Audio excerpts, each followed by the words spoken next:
Utež, ki se dviga, se zdi napaka. Nepričakovano dejstvo potrpežljivo čaka, da ga sprejmem. Kot reka, ki teče in v to nikogar ne prepričuje. Ne zliva se vsa reka v oblake, to počne nevidno in potrpežljivo.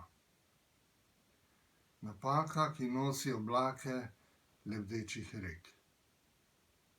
Morda se ji zahoče počasi in potrpežljivo, zrno po zrno v oblake dvigniti puščavo.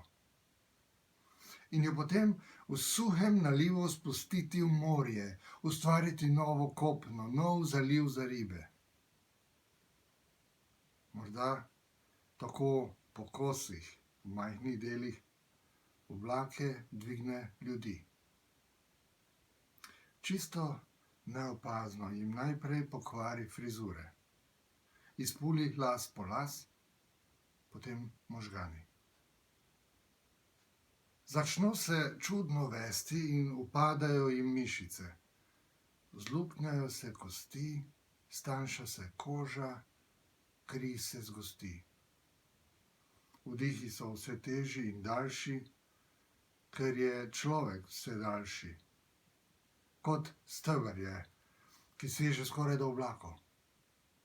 In v trenutku, ko se jih dotakne, se steber od spodaj preščipne, vse, kar je živega v njem, se strne v oblak.